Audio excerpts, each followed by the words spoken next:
Bismillahirrahmanirrahim.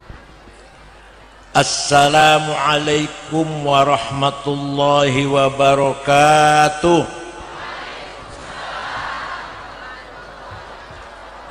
Bismillah, alhamdulillah, wassalatu wassalamu ala sayyidina wa maulana wa syafi'ina wa habibina Muhammad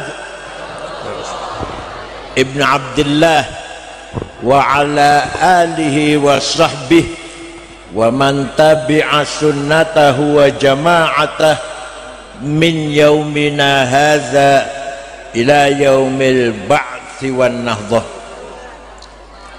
Ashabal fadilah, hadratil masyayikh wal ulama wal asatid, ashabal ma'ahid, ashabat turuqis sufiyah, ashabal madaris, Bapak Ibu sekalian rahimakumullah. Ketika Rasulullah sallallahu alaihi wasallam masih hidup, ketika beliau masih hidup, maka sautul haq, kalimatul haq, mauqiful haq ada di tangan Rasulullah sorangan. Kebenaran mutlak ada pada Rasulullah. Semua sahabatnya mengikuti, mendengarkan, mentaati apa yang diperintahkan, dihimbau oleh Rasulullah, dan komitmen dengan apa yang telah dijanjikan oleh Rasulullah sallallahu alaihi wasallam. Masalah agama, masalah keluarga, kemasyarakatan, muamalah, semua Rasulullah yang pegang sendirian. Apa saja segala masalah dunyawiyah wa ukhrawiyah, marji' asasi yang megang kebenaran mutlak adalah Rasulullah. Nah, setelah Rasulullah wafat, maka kebenaran dipegang oleh jama'atus sahabah. Bukan satu sahabat, bukan, tapi apa? Jama'atus sahabah. Jama'atus sahabah memegang kebenaran, dibagi-bagi. Sayyidina Abu Bakar, Sayyidina Umar, Sayyidina Uthman, Sayyidina Ali, Sayyidina Sa'ad, Sayyidina Sa'id, Sayyidina Talha, Sayyidina Zubair, Abdullah bin Auf, Amr bin Jarrah, dan semua para sahabat masing-masing dengan profesinya, masing-masing dengan keahliannya, memegang kebenaran yang diwarisi dari Rasulullah SAW. Yang diwarisi dari Rasulullah namanya sunnah. Namanya yang mewarisi namanya jamaah. Namanya. Jadi ahli sunnah wal jamaah artinya yang memegang, yang mewarisi sunnatul Rasul SAW dan disepakati oleh para jama'atus sahabah. Jadilah ahli sunnah wal jamaah. Ringkas cerita, ini kalau nggak ringkas 2 tahun ini cerita. Kalau teringkas 2 tahun 4 semester.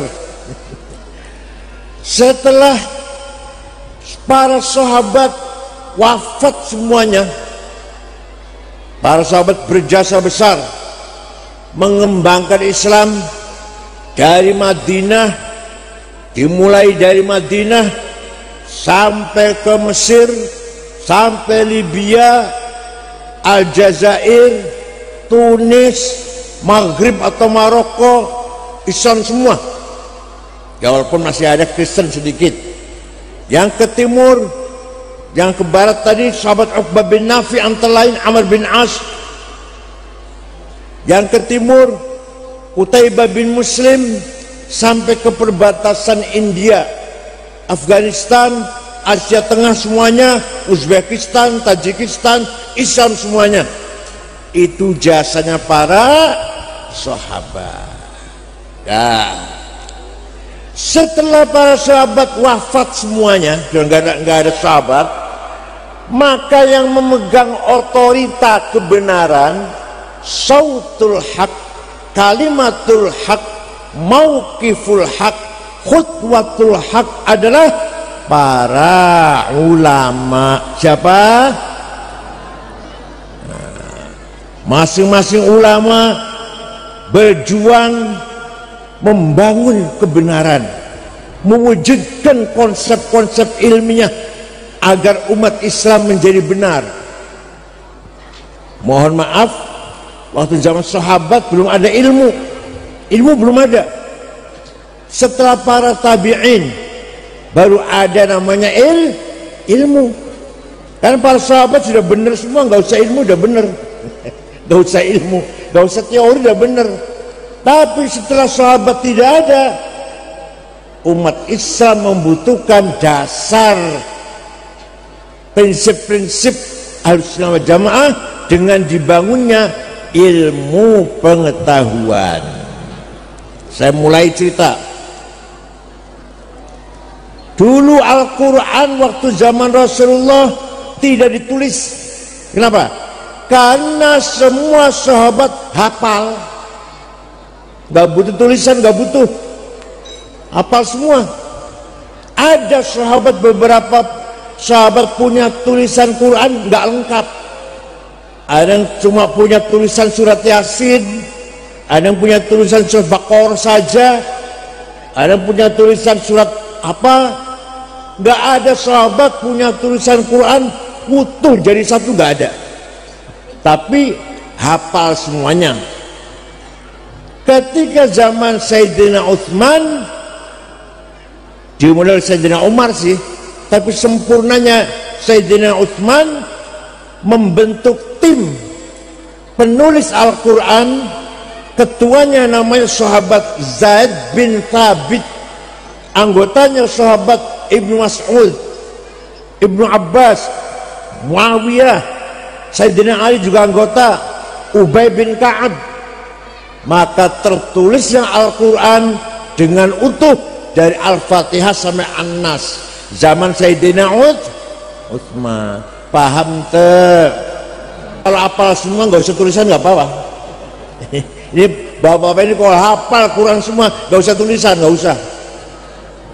Apanya cuma kulhu, falak, nas, Al-Fatihah, alif lam mim, ayat kursi, lam samawat, la ilaha illallah, subhanallah, tahlilan berkat. Ini penting, tahlil penting.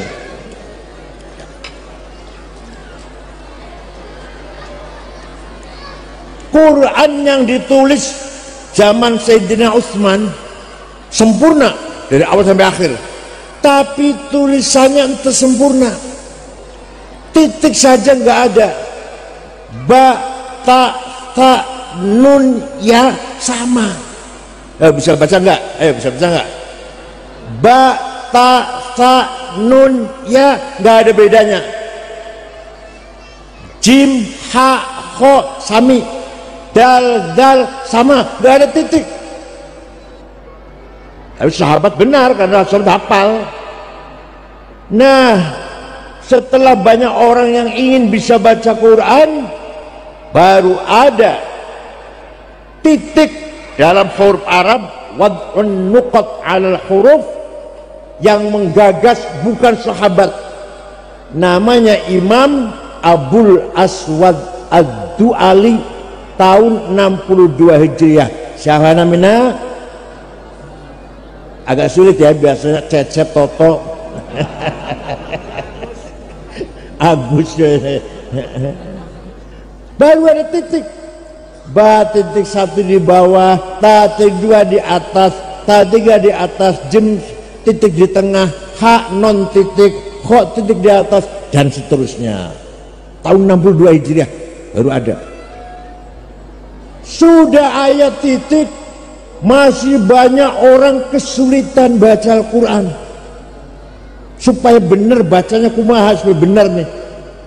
Kalau zaman sahabat, zaman Rasulullah benar semua bacanya. Kalau setelah sahabat nggak bisa benar kalau tanpa tulisan yang sempurna. Maka ada seorang imam yang menggagas syakl, fathah, dhammah, kasroh, fathaten, dhammaten, kasroten, tasdid, sukun. Namanya Imam Khalil bin Ahmad Al-Farahidi. Saha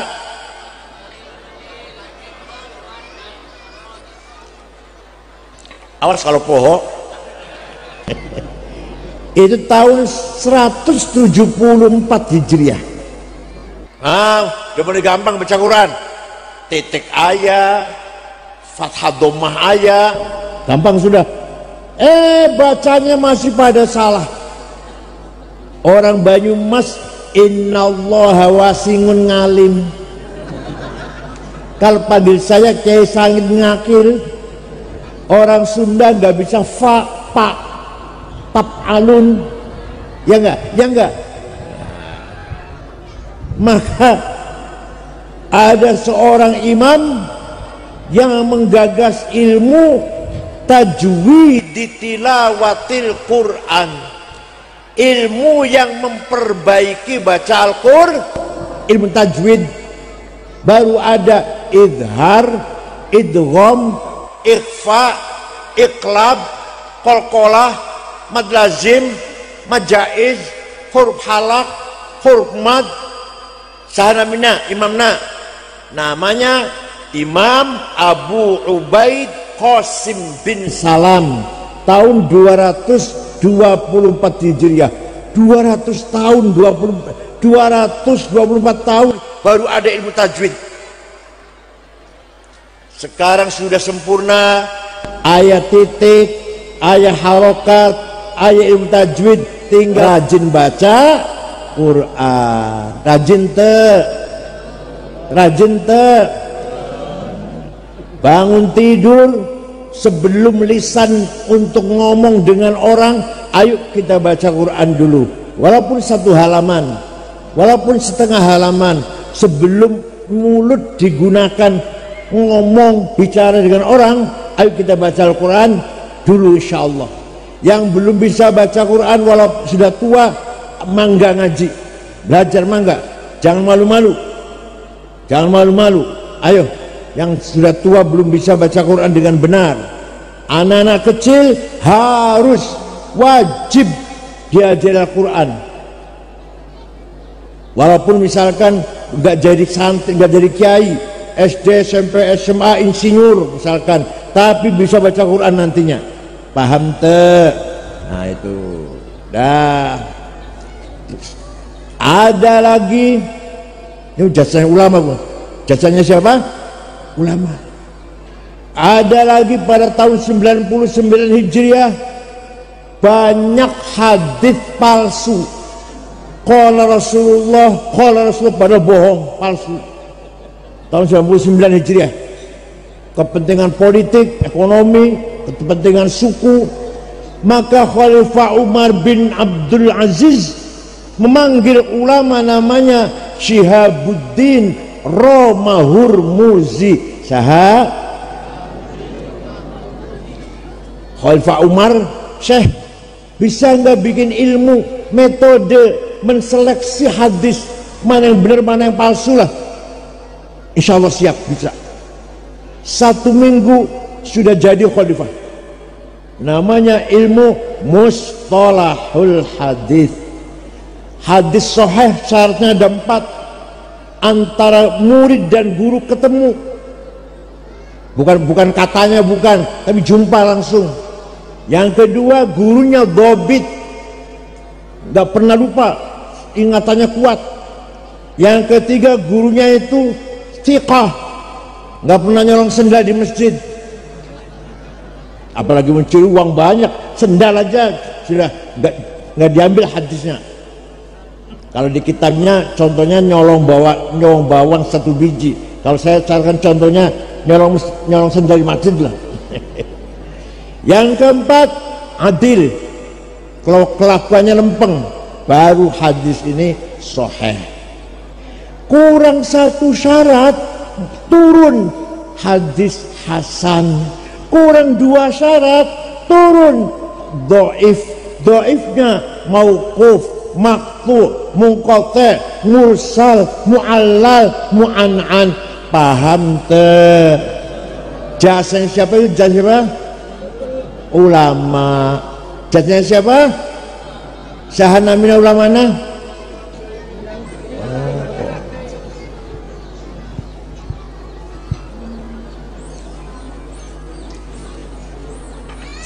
Ada orang baca Quran, wa annallaha bari'um minal musyrikin wa rasulih. Allah tidak melindungi orang musyrik dan tidak melindungi Rasulullah. Salah. Yang benar bacanya wa annallaha bari'um minal musyrikin wa rasulah. Jangan wa rasulih, wa rasulah. Artinya Allah tidak melindungi orang musyrik, Rasulullah pun juga tidak melindungi orang musyrik. Warasulah, kalau Rasulullah Allah tidak melindungi orang musyrik dan tidak melindungi Rasulullah. Warasulih, kalau Rasulullah Allah dan Rasulullah tidak melindungi orang musyrik. Lahirlah ilmu nahu yang pertama menggagas sempurna Imam Amr bin Qumbur yang terkenal dengan Imam Sibaweh. Siapa namanya?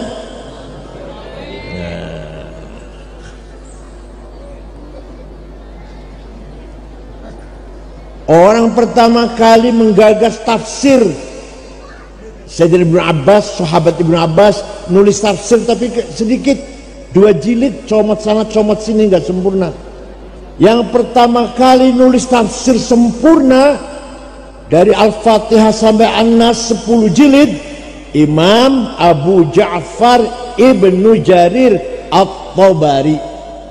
Sana mina pertama kali ada tafsir yang sempurna. Suatu hari, suatu ketika, Imam Syafi'i, nyahonte Syafi'i, yang tukang bakso di alun-alun ya, Mang Sapingi.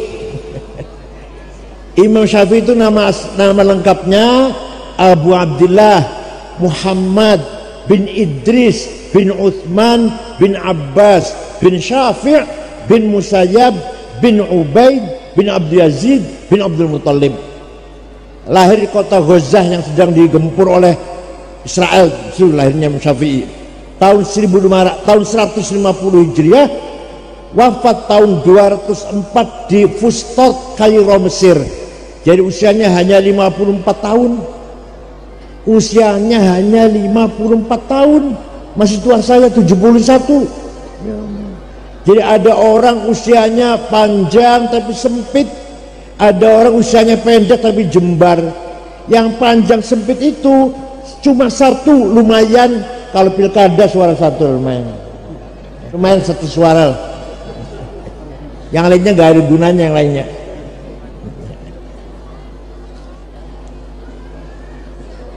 Imam Syafi'i suatu ketika dapat surat dari gubernur, namanya Gubernur Abdurrahman Al-Mahdi, Gubernur Mawaro An-Nahr, Transoksania, Afghanistan di sekitarnya lah, Afghanistan di sekitarnya.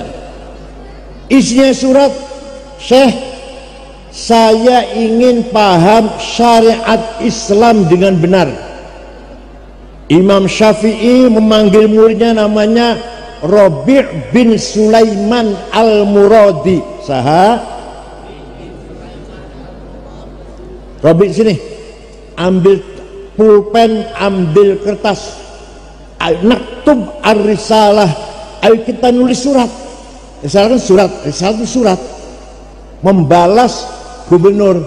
Pertanyaannya gubernur, Imam Syafi'i mendikte imla, Robi nulis suratnya Imam Syafi'i untuk gubernur berjumlah 300 halaman. Itulah yang terkenal dengan kitab Ar-Risalah.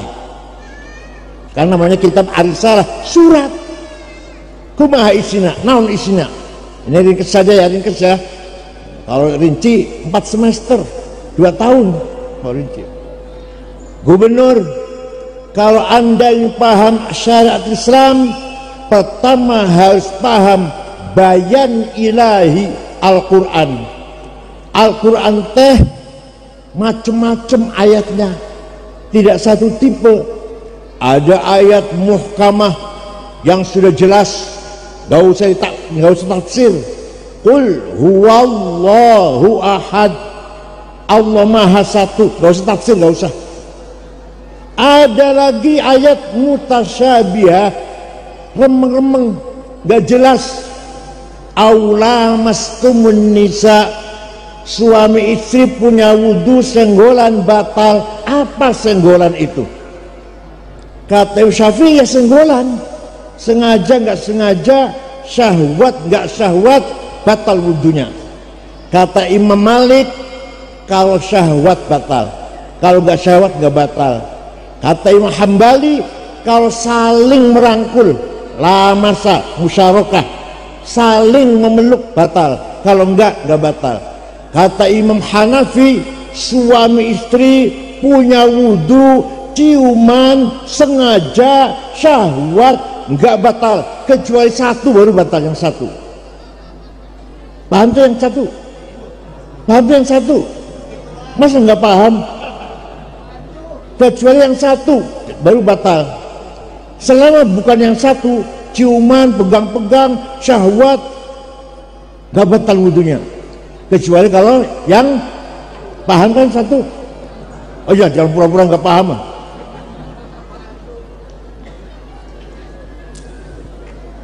Itu artinya ayat mutasyabihah. Ada lagi ayat mutlaqah absolut.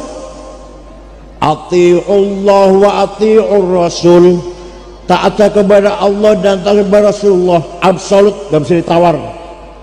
Wa ulil amri minkum, taat kepada pemerintah, tidak mutlak, muqayyadah, dengan syarat, dengan catatan pemerintahnya baik. Kalau nggak baik, jangan taatin. Pemerintah yang korup jangan taatin. Dulu ketika Setia Novanto korupsi 2,5 triliun, saya kaget. 2,5 triliun. Kalau 2 miliar nggak kaget saya. 2,5 triliun. Masih kalah di apa namanya? Diungkulin, apa namanya? Diungkulin oleh Kominfo 8 triliun. Kaget lagi saya. Ya Allah, masih kalah. Diunggul lagi oleh Surya Dharma di Surya 72 triliun. Masih kalah.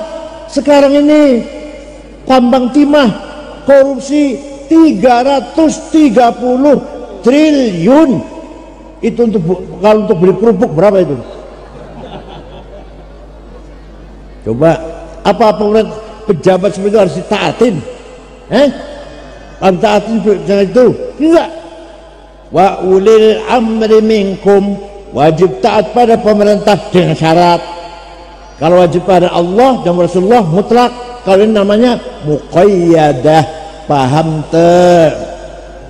Ada ayat umum dan ayat khusus. Yang umum perintah sholat, aqimus sholah. Siapa saja, kapan saja, di mana saja wajib sholat 5 waktu. Ada lagi perintah perang. Perintah perang. Banyak ayat perintah perang. Tapi itu kalau lagi perang. Walladzina ukhriju min diyarihim wa udhu fi sabili wa qatalu wa qutilu. Ayo perang. Kalau lagi masa lagi aman ngebom. Ayo. Ada ya. Cianjur tuh. Hambali namanya. Sekarang dari penjara di Amerika Guantanamo. Hambali teroris dari Cianjur. Kalau dari Pemalang namanya Umar Patek, namanya Hisham Bawazir. Kalau dari Kendal namanya Dul Matin. Kalau dari Cirebon Syarifuddin. Dari Tegal Ali. Dari Indramayu Muazzam namanya. Ya, madhabnya Imam Samudra lah. Lagi aman masa ngebom, perintah perang kalau lagi perang. Namanya khusus namanya. Gak gampang baca Quran, gak gampang mengartikan Quran, gak gampang. Ada yang umum, ada yang khusus. Ada lagi ayat hakiki dan majazi. Hakiki yang sebenarnya, majazi yang metaforis. Metaforis nggak sebenarnya. Yadullah fauqa aidihim, tangan Allah di atas tangannya orang kafir, bukan tangan. Allah tidak punya tangan. Kullu man 'alaiha fan wa yabqa wajhu rabbika dzil jalali wal ikram. Semua orang di muka bumi akan mati kecuali wajahnya Allah, bukan wajah. Allah nggak punya muka. Paham teh? Wajah rabbuka wal malaku soffan soffa. Di mahsyar nanti malaikat baris sopan-sopan malaikat. Wajah rabbuka, Tuhan datang periksa barisan. Inspektur upacara apel merah putih apa? Yang datang bukan Tuhan, yang datang perintahnya. Wajah amru rabbik. Ini ngaji usul fiqh namanya. Ngaji apa namanya? Usul fiqh. Yang menggagas adalah Imam Syafi'i. Pun sudah paham Quran, ini singkat nih, sudah selesai. Quran sudah selesai. Hadis macam-macam. Yang paling mulia, yang paling afdal mutawatir. Marwahu jam'un an jam'in la yuhtamal fil kidb wa khata'. Hadis nggak mungkin bohong, nggak mungkin salah. Namanya mutawatir, lafzan wa ma'nan au ma'nan la lafzan. Ada orang sholatnya bagus. Saya tanya, Ustadz sholatnya bagus, Ustadz belajar dari mana? Oh, saya belajar langsung dari Quran dan hadis. Wallahi bohong. Yang benar jawabnya, saya belajar dari kiai, dari ustadz, dari bapak, dari ibu, dari imam musola. Saya ngikutin itu. Nanti kiainya, dari gurunya, dari syekhnya mentok pada Imam Syafi'i. Imam Syafi'i punya guru Imam Malik. Imam Malik punya guru Imam Rabi'ah. Imam Rabi'ah punya guru Imam Kharijah. Imam Kharijah putra sahabat Zaid bin Thabit, ketua tim penulis Al-Quran tadi. Paham teh? Alhamdulillah paham. Ada yang ngomong kita nggak usah taklid pada Imam Syafi'i, langsung saja Quran dan hadis. Sini, saya tanya sini. Hadis yang paling nomor satu, hadisnya siapa? Imam Bukhari. Imam Bukhari udah jelas hanya sahih semua, cukup Quran dan hadis. Ente nggak tahu. Saya tahu dan hadis paling sahih Imam Bukhari saya tahu, masa nggak tahu ketua PBNU mantan. Tapi ente nggak tahu Imam Bukhari yang hafal hadis 600.000 dengan sanadnya, yang hadis yang sahih ada 4.000 dibukukan, ditulis itu muridnya Imam Syafi'i. Goblok.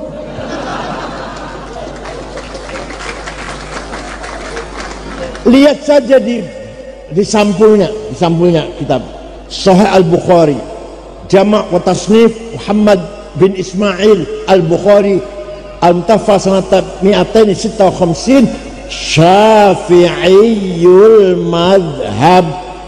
Imam Bukhari aja bermadhab Syafi'i. NTSAG, ya Allah, keluaran perguruan tinggi swasta, dosanya sering mencret, ente sering bolos.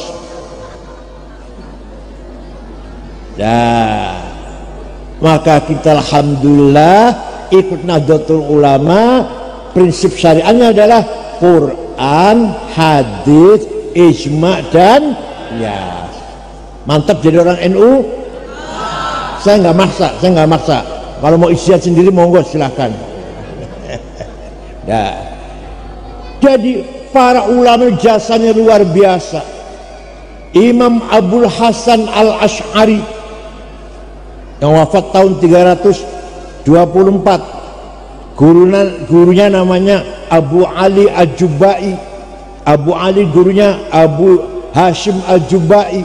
Abu Hashim gurunya Abu Hudzal Al-Allaf. Al-Allaf gurunya Ibrahim An-Nadham. An-Nadham gurunya Amr bin Ubaid. Amr bin Ubaid gurunya Wasil bin Atha. Wasil bin Atha gurunya Sayyidina Muhammad bin Sayyidina Ali dari istri kedua. Sayyidina Ali punya istri kedua setelah Fatimah meninggal, namanya Khawlah binti Ja'far dari suku Bani Hanifah, punya anak Muhammad pinter, muridnya banyak. Nah, Imam Asy'ari baca Quran berulang kali, bolak-balik baca Quran. Tidak ada ayat yang mengatakan innallaha wujud. Ayat itu ayat itu. Kalau jawab ayat berarti nggak pernah baca Quran nih. Ayat itu di Quran yang bunyinya innallaha wujud. Ayat itu Sami'un basir, ayat Hayyun qayyum, ayat bikulli syai'in alim, ayat ala kulli syai'in qadir, ayat innallaha wujud, ayat. Coba Allah itu ada, nggak ada ayat itu, nggak ada. Kata Imam Asy'ari ini, saya tetapkan Allah mempunyai sifat wujud, bahkan nomor satu sifat wujud teh sebelum sama basar, ilmu haya kalam, kudrah iradah, wujud dulu nomor satu. Kenapa? Karena sebenarnya kita ini tidak ada. Ayo, kita ini sebenarnya tidak ada, tapi kita ini diadakan. Ayo, kita ini ada apa diadakan? Kita ini sebenarnya tidak ada, tapi kita ini diadakan oleh yang ada. Yang ada sebelum lafal ada itu ada, sudah ada. Bahkan kita menggunakan kata ada karena ada yang ada. Kita menggunakan kata tidak ada karena ada yang ada. Maka yang ada hanyalah yang ada. Ya, paham gak ini?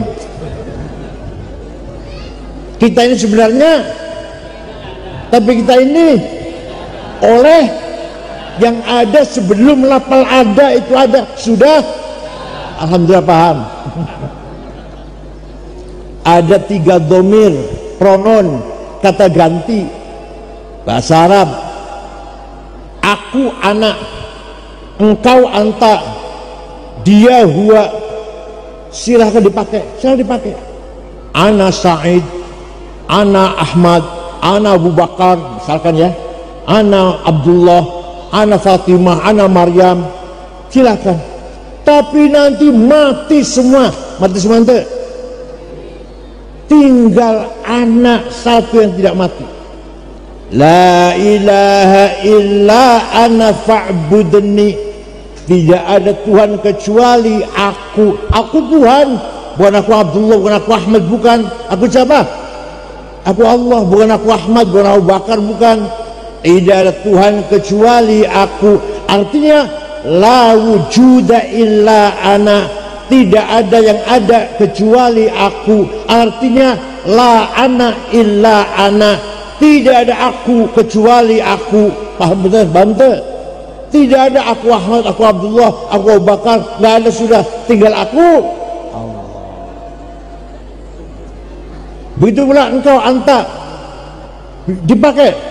Anta Sa'id, anta Khalid, anta Abdullah, anta Abu Bakar, misalkan anta Ismail. Mati semua, tinggal anta satu yang tidak mati. La ilaha illa anta subhanaka inni kuntu minadh dhalimin. Tidak ada Tuhan kecuali engkau. Engkau siapa ini? Bukan kau Ahmad, bukan ya? Bukan kau Abdullah, Abu Bakar, bukan. Kecuali engkau. Berarti la wujuda illa anta. tidak ada yang ada kecuali engkau. Artinya la anta illa anta, tidak ada engkau kecuali engkau. Ini saya belajar begini 2 tahun ini, Bapak mau paham 10 menit. Begitu banget dia Ahmad, dia Abu Bakar, dia Khalid, dia Toto, dia Cecep, dia Fatimah, mati semua.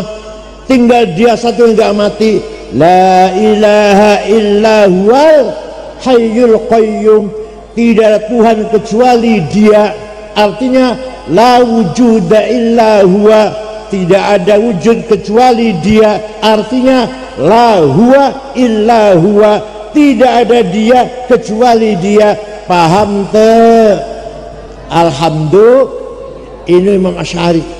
Maka Imam Asy'ari dengan ijtihad kecerdasannya menetapkan sifat Allah nomor hiji sifat 2, 3, 4, 5, 6, 7, 8, 9, 10, 11, 12, 13. Oh, enu betul nih, enu betul nih. Eta teh dari Imam Asy'ari.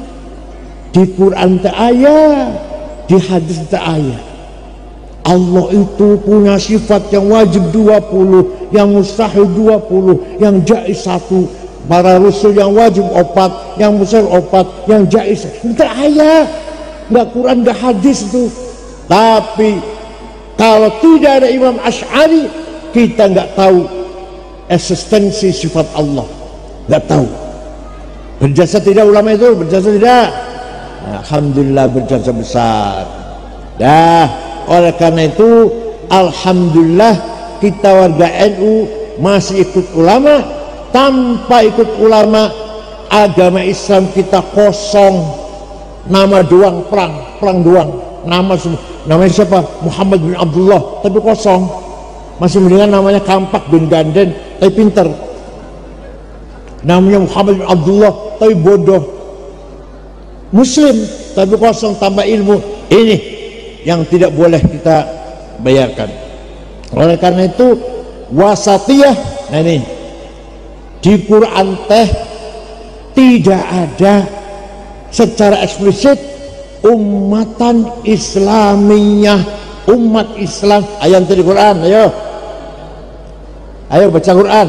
Nggak ada umat Islam. Tidak ada umat Arab, nggak ada. Apalagi Habib, apalagi nggak ada malah.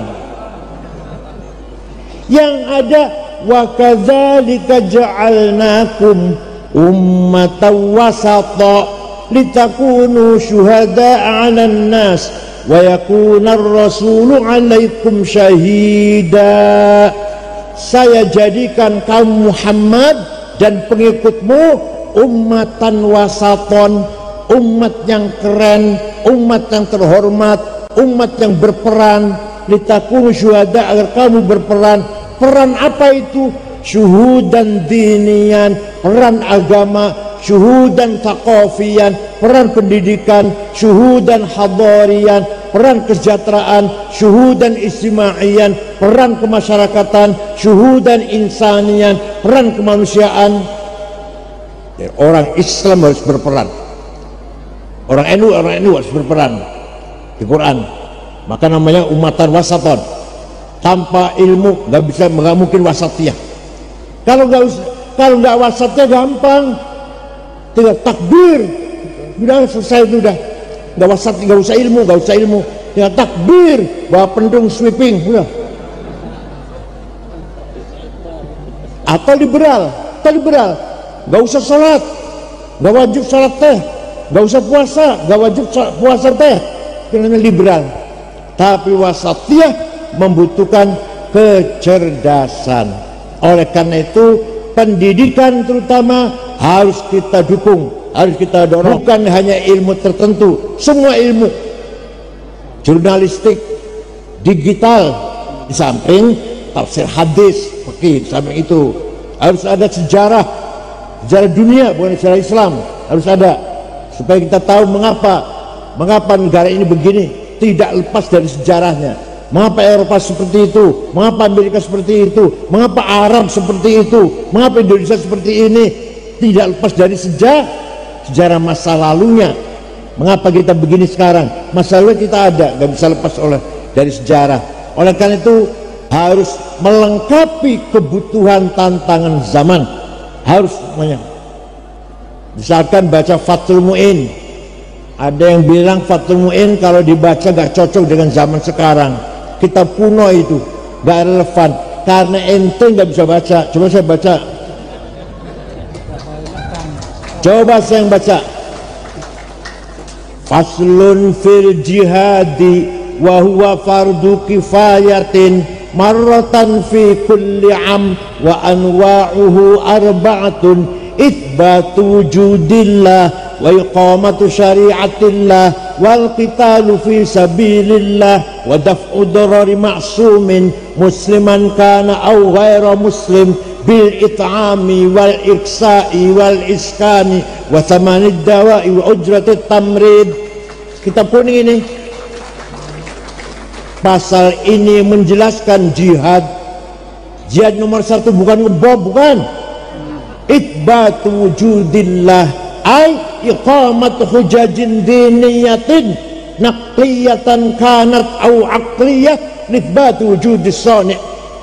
Kiai, ustadz, NU mengajak masyarakat agar beriman kepada Allah dengan iman yang berdasarkan hujjah, argumentasi, baik nakliyah tekstual maupun akliyah rasional. Itu jihad nomor 1 itu. Bagaimana agar orang iman pada Allah, iman yang ilmiah, jangan iman ikut-ikutan, jangan. Allah ayat, kata siapa? Kata saya. Nah, itu bagus.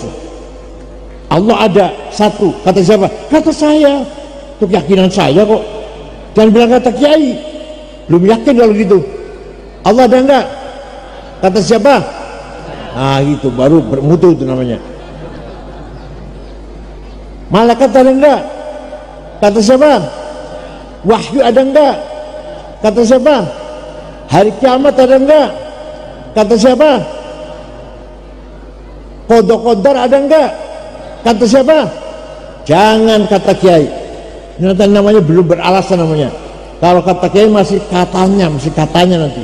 Belum akidah. Akidah harus dari hati sendiri. Ayo kita ajak masyarakat beriman pada Allah.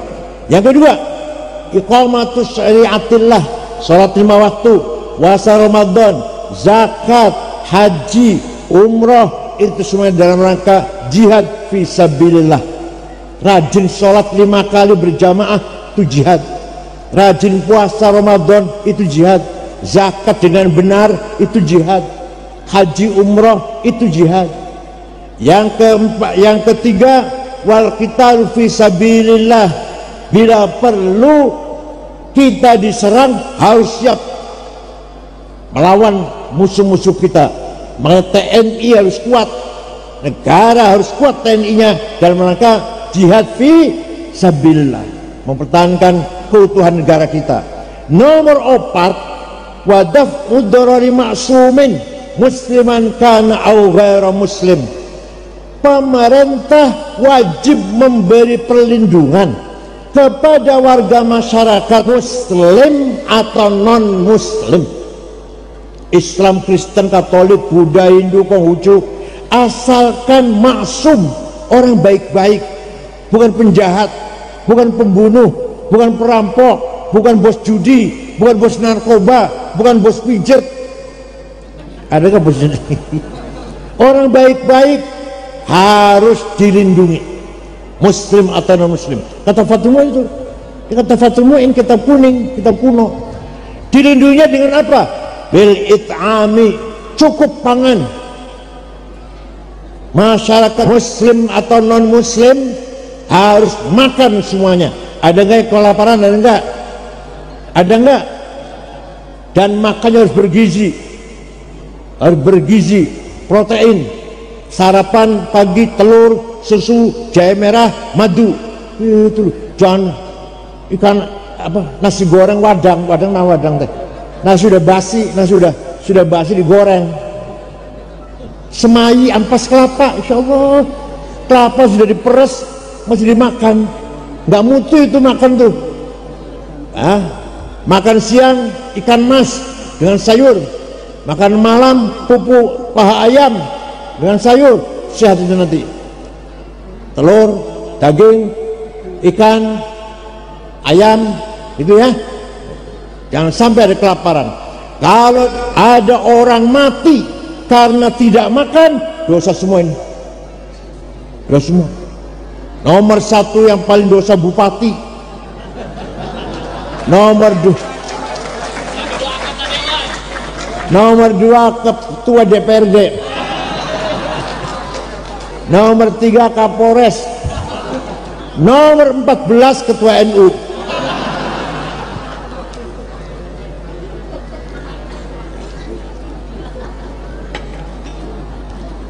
Makan yang baik supaya sehat. Kalau sehat, cerdas, ibadah pun kuat kalau sehat. Yang kedua, wal iksa'i pakaian. Kita orang Islam diperintah sholat harus suci, berarti pakaiannya harus banyak. Tidak mungkin suci kalau cuma satu sarungnya. Ke masjid, ke pasar, ke comberan, ke WC, itu sarungnya cuma satu, itu pasti najis. Oleh karena itu Islam memerintahkan kita sholat harus suci, berarti sarung kita minimal 7, baju 7, kaos dalam, celana dalam, kopiah,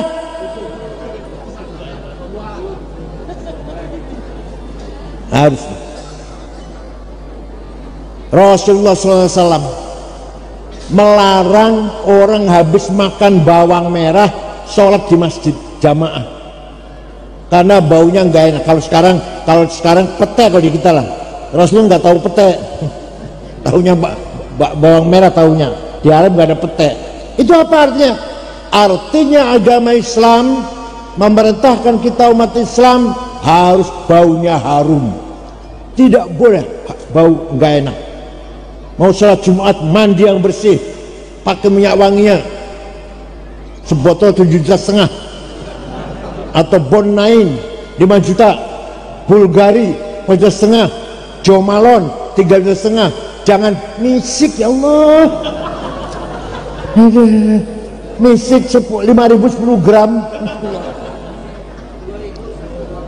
Pakaian yang bagus untuk sholat Jumat, jas dibikin dari Waldorf Mill England semeter 13 juta, sepatunya Hermes 25 juta, ikat pinggangnya Belly 7 juta, baju dalamnya Pierre Cardin, Gain Laros, Christian Dior 8 juta, itu kacamatanya Cartier 45 juta, pulpennya Montblanc 13 juta, tasnya minimal tas itu Ecolak, Delsi, Samsonite 2,5 juta. Kiai tasnya kadang-kadang di pojok ada tulisannya Musyawarah Majelis Ulama Kabupaten.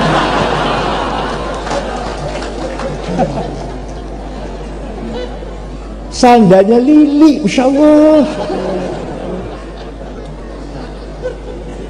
Musolanya gelap, lampunya 5 watt, tempat wudhunya kosong, ciduknya bolong, tikarnya sobek, baunya pete. Ya Allah, ya sempurna, sudah sempurna itu. Itu tidak diperkenankan oleh agama Islam. Islam menghendaki kita bersih, suci dan harum. Hubbiba alayya min dunyakum thalath, kata Rasulullah. Saya mencintai dunia ini, hidup dunia ini, yang saya senangi cuma 3. Satu, as-salatu, salat, senang salat. Yang kedua, at-tibu, wangi-wangian. Yang ketiga, an-nisa, istri. Urusan dunia Rasulullah paling senang 3 itu. Jadi baunya harum terus Rasulullah teh. Ya Allah, ayo kita tiru Rasulullah sallallahu alaihi wasallam. Syekh Abdul Hasan Asyadili, mewah, Tarikh Syadiliyah itu yang mendirikan tarekat Syadziliyah, yang punya Hizb Nasr, Hizb Bahar, mewah, rumahnya villa, pembantunya 16, mobilnya kereta tarik 2 kuda, Alphard atau BMW, bukan Luxio, Grand Mark. Ya Allah,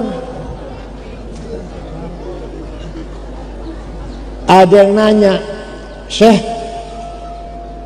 antum ini waliullah min al-kutub. Wali kutub ada 4, Syekh Abdul Jilani, Abdul Syadzili, Sayyid Ahmad Badawi, Al-Badawi, Sayyid Hasan Rifai. Antum ini waliullah, wali kutub, kok keren penampilannya. Itu gimana? Kiai yang lain penyemprul, kiai yang lain nyemprul. Jawabnya, nak, libasi yakul, pakaianku yang bagus ini bisa ngomong, pakaianku yang bagus ini bisa ngomong. Ngomongnya kumaha? Ayuhan nas, ana ghani fala tarhamuni. Wahai masyarakat, saya kiai kaya, gak usah kamu amplopin. Tapi kalau ada kiai pakaiannya menyedihkan, itu pakaiannya ngomong, ayuhan nas, ana fakir, farhamuni. Mulai besok kiai harus keren penampilannya.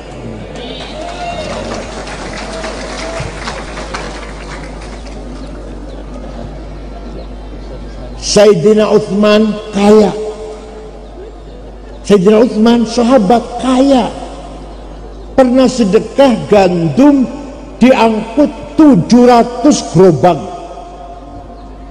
Coba berapa itu? Padahal mau dibeli, padahal mau dikasih untung sampai 2 kali lipat oleh orang Yahudi. Enggak, akan disedekahkan. Utsman. Syekh Abdul Qadir Jailani, waliullah, kutub juga, dari Baghdad. Suatu hari ziarah ke Imam Syafi'i ke Mesir, dari Baghdad timur kan, berangkat ke Mesir ke barat, ziarah Imam Syafi'i, ziarah kubur. Melihat masyarakat kanan kirinya kuburan Imam Syafi'i melarat, gak punya rumah. Syekh Abdul Qadir Jailani beli tanah 10 hektar, diwakafkan untuk masyarakat sekitar kuburannya Imam Syafi'i. Sampai sekarang masih ada rusun tulisan Auqaf Syekh Abdul Qadir Al-Jilani. Jadi Syekh Abdul Qadir Jilani teh wali kaya dermawan. Anjen wali bukan, kaya ente, dermawan ente, ya. Terus apanya yang dipilih ini? Syekh Abdul Jilani kaya. Gak usah jauh-jauh, Sayyid Muhammad bin Ali Al-Maliki Al-Hasni, Sayyid Muhammad di Mekah, baru wafat tahun 2004. Muridnya 700, putra-putranya Mbah Mun sarang di situ semua ngajinya. 700 murid ditanggung, makan, minum, pakaian, kebutuhan, sakit diobatin, pulang kasih tiket. Kiainya yang nanggung santrinya, bukan kebalik, santri nanggung. Ya Allah, kenapa? Karena kaya, karena Syekh Muhammad kaya, punya hotel di Mesir, punya hotel di Maroko, punya percetakan kitab, toko kitab di Mesir. Jadi kita kiai harus kaya, paham teh? Mari kiai-kiai terutama harus kaya, jangan mengandalkan proposal. Waktu Kanjeng Nabi Rasulullah Mi'raj, melihat ada orang bangun dari kuburan tinggi besar, badannya tinggi besar. Setelah dilihat mukanya dagingnya kosong, propos dagingnya bolong-bolong. Nabi kaget, man huwa ya Jibril, siapa itu Jibril? Tinggi besar tapi mukanya bolong. Oh, itu umat panjenengan, umat anjen yang rajin bikin proposal.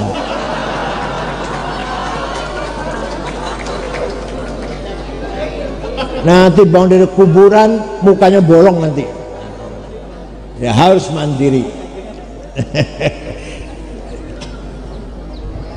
Begitu pula wal iskan dan rumah.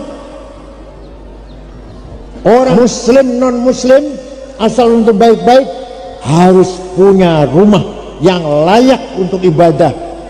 Ada tempat sholat sendiri, tempat tidur sendiri, ruang tamu sendiri, ruang makan sendiri. Jangan cuma satu kamar tidur sholat kotor pasti. Makan di situ cuma satu kamar, enggak, minimal 3 kamar, 2 lantai. Paham tuh?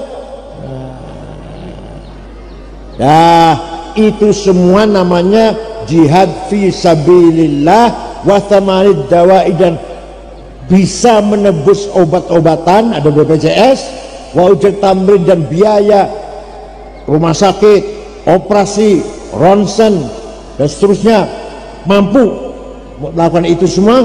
Itu namanya masyarakat yang mutamaddin, apa? Beriman, beribadah, sejahtera, berpendidikan, sejahtera, cukup sandang pangan. Mudah-mudahan semuanya orang punya rumah 2 lantai semuanya, punya mobil Innova semua. Sebenarnya nggak cukup amin ya, nggak cukup amin tuh. Wal yakhshal ladina law taraku min khalfihim dzurriyyatan di'afan khafu 'alaihim falyattaqullaha wal yaqulu qawlan sadida. Jangan sampai kamu mati meninggalkan anak yang melarat. Quran itu. Jangan sampai kamu mati meninggalkan dzurriyyat di'afan, anak yang melarat. Kamu mati punya warisan, meninggalkan warisan yang mensejahterakan anak-anak yang ahli waris kita. Perintah Al-Quran. Jadi kaya itu wajib, melarat itu dosa. Paham tak? Kaya itu melarat. Ayo bunyi bareng, saya harus kaya. Ayo bunyi, saya tidak mau melarat. Pinter itu wajib, bodoh dosa. Talabul ilmi haridatun ala kulli muslim. Pinter itu fardu.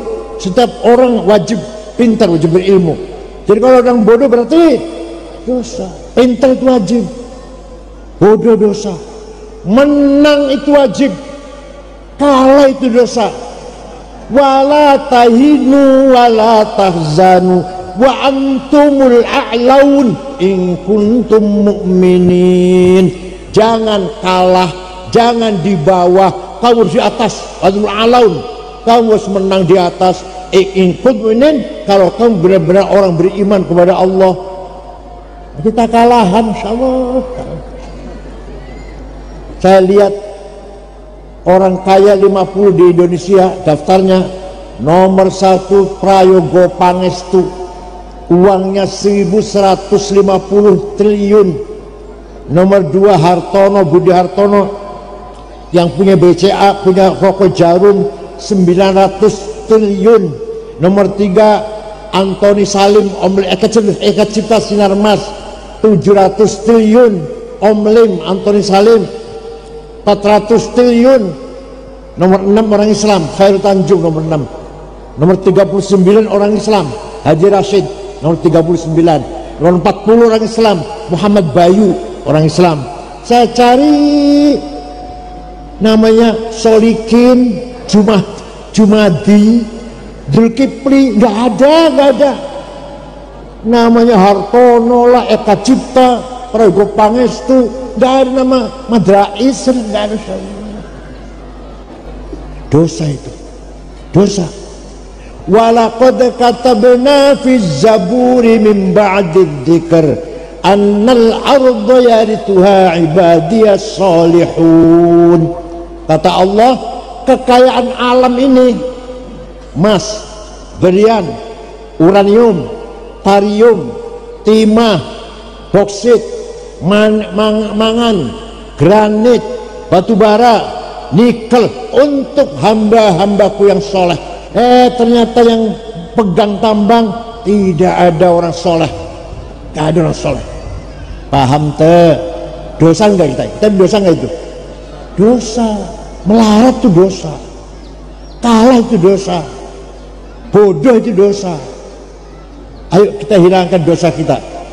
Malam tahajud, tarekat, wirid, zikir, pagi cari uang yang rajin, gitu loh. Malam baca Waqiah, baca Yasin, baca Tabarok, sholat tahajud, witir, pagi cari duit yang rajin. Itu namanya betul-betul ingin membangun kehidupan yang mutamaddin namanya. Paham teh? Oleh karena itu mudah-mudahan fi amnin wa aman, fi istiqrar wa itminan, aman, tentram, damai, menjadi baldatun thayyibatun wa rabbun ghafur. Ya Allah, saya kadang malu, bukan kadang, sering malu. Pemimpin yang non muslim, adil, sederhana, Perdana Menteri Belanda 2 periode selesai, pulang naik sepeda ontel, betul, tertib, tata aturan masyarakatnya. Di Jepang, di Tokyo, tidak ada polisi ngatur lalu lintas, sopir semuanya tata aturan, nggak ada melanggar. Kalau melanggar malu. Tidak ada pejabat korupsi, bukan takut neraka, gak paham neraka orang Jepang, malu kalau ketahuan. Saya malu, istri malu, anak malu, mantu malu, orang tua malu, mertua malu kalau saya korupsi. Maka orang Jepang punya tidak ada korupsi. Sebaliknya ada orang beragama Islam, contohnya Afghanistan 100% muslim, tapi perang saudara sudah 40 tahun saling membunuh, hanya terdiri dari 7 suku. Presidennya Burhanuddin Rabbani dibunuh, kafir. Waktu itu dia hafal Quran, badan hafal Quran, presidennya itu dibunuh, kafir, antek Amerika. Lagi maulid Nabi dibom, lagi sholat Jumat dibom. Itu biasa di Afghanistan. Islam semua, Ahlussunnah Jamaah 97%, 3% Syiah. Bidu wanita, perempuan nyanyi dibunuh, perempuan nyanyi haram. Oh, jadi perempuan nyanyi haram, membunuh nggak haram. Coba ke Afghanistan, kita malu negara Islam seperti itu.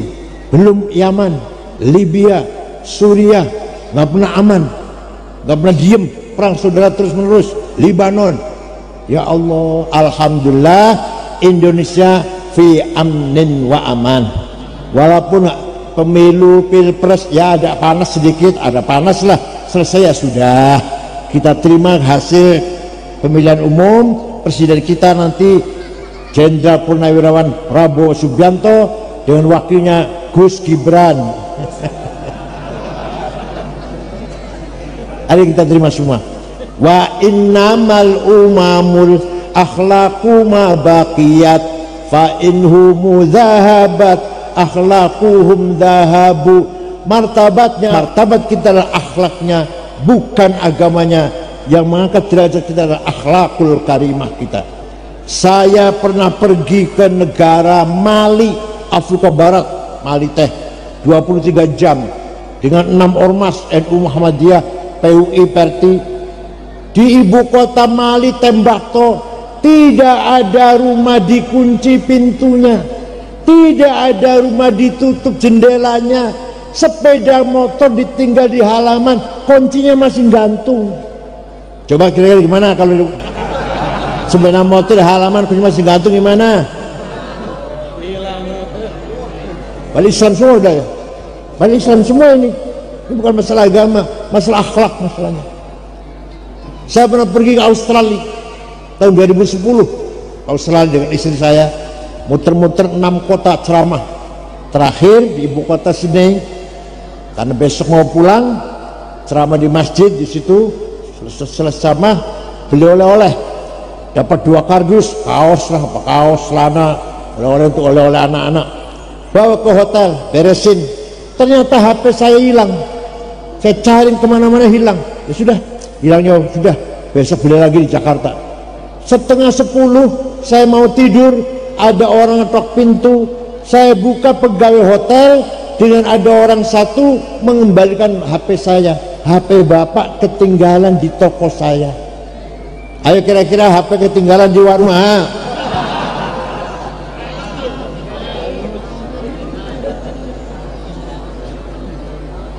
kita kadang malu dengan negara lain yang agamanya bukan Islam.